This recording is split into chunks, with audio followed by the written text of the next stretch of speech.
Welcome to today's discussion on inverse trigonometry functions. We will explore questions based on the principal value branch and domain. Before start the video, let's recall the principal value branches.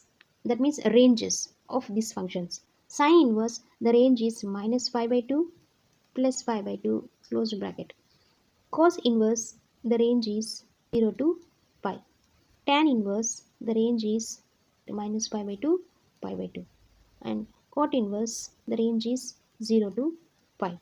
Secant inverse, the range is 0 to pi minus pi by 2. Cosecant inverse, the range is minus pi by 2 minus 0. This is the range or principal value branch of inverse trigonometry functions. Let's start with the question. Find the value of cos inverse of minus 1 by root 2. Let's consider this as theta. Then cos theta equal to minus 1 over root 2. When you get minus 1 over root 2, just recall the unit circle and also recall the range of the cos inverse. Its range is 0 to pi. 0 to pi means first and second coordinates. In first quadrant, all functions are positive. So that means this cos theta value lies in second quadrant. By using unit circle, find the radians and their coordinates. In one of my previous video, I explored the unit circle, how to determine the radians and their corresponding coordinates. If you missed that, watch the video, link is in the description below. This is pi over 4. By subtracting 1 from 4, you get the numerator, that is 3 pi by 4, and their coordinates are 1 by root 2, 1 by root 2. In second quadrant, sine is positive, cos is negative. So you just put one negative sign for this cos. So here we got minus 1 by root 2. That means angle is 3 pi by 4. So cos theta, that is equal to cos of 3 pi by 4. So theta value is 3 pi by 4. Like that, simply by using unit circle, you can find the exact values of these inverse trigonometry functions. And also you have one more method to find. We know that this cos inverse range lies in between 0 to pi, that is first and second coordinates. First coordinate all are positive. We have negative value, that means this cos theta lies in second quadrant. We know this.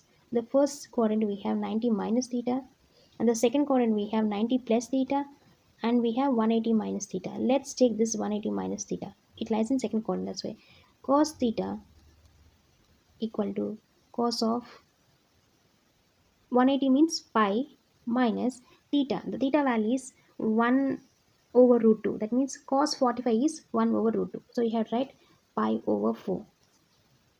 So pi minus pi by 4, which gives 3 pi by 4. So cos of 3 pi by 4.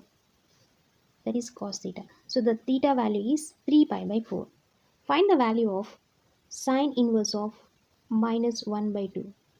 To solve this, let us consider this function as theta. Then sine theta equal to minus 1 by 2. We know that sine 30, that is 1 by 2. Sine 30 means pi by 6. When theta is pi by 6, then the sine pi by 6, the value is 1 by 2. We know this. But here we have a negative function. For that, you need to just draw the graph. If you draw the graph, this is the x and y axis, and this is the origin 0, 0. This is 0, this is plus pi by 2, and this is minus pi by 2. That means sine inverse, it lies in between first and fourth quadrant. Since it lies in between first and fourth quadrant, in first quadrant, all trigonometry functions are positive, which does not match with this sine inverse of minus 1 by 2. That's why sine inverse of minus 1 by 2, it lies in fourth quadrant. In fourth quadrant, what are the angles of the fourth quadrant? For that, you just remember the unit circle. The fourth quadrant, the angles are 11 pi by 6, 7 pi by 4, and then 5 pi by 3.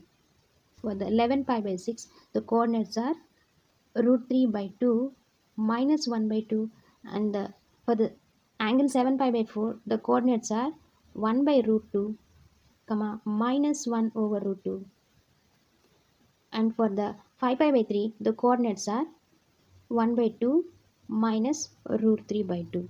Our question is sine inverse of minus 1 by 2.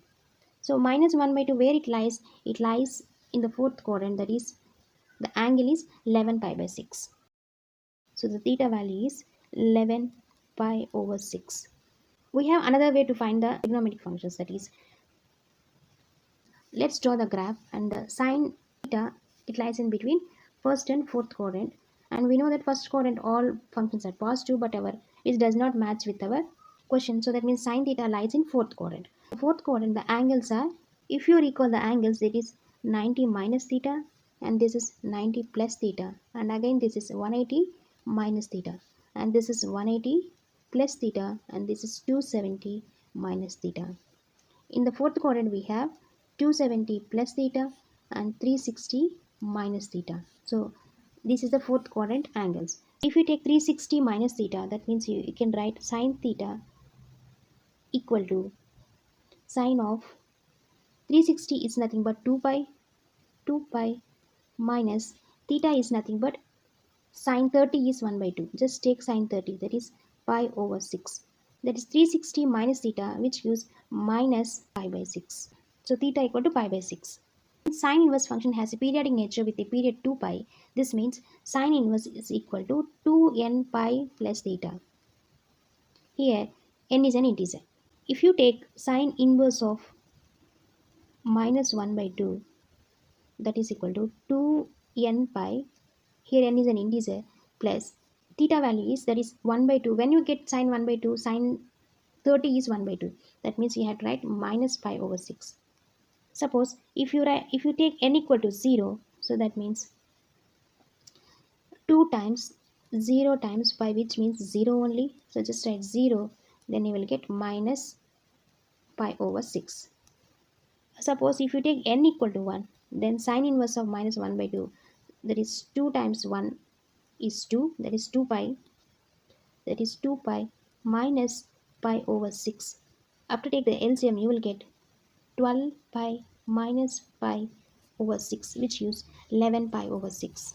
We get two angles. One is minus pi over 6 and another one is 11 pi over 6. Both answers are same angle but in different form. That's it. So like that, simply you can find the exact values of inverse trigonometric functions. That's it for today's video. If you like this content, please subscribe to my channel and give your valuable comments in the comment section. Thank you for watching.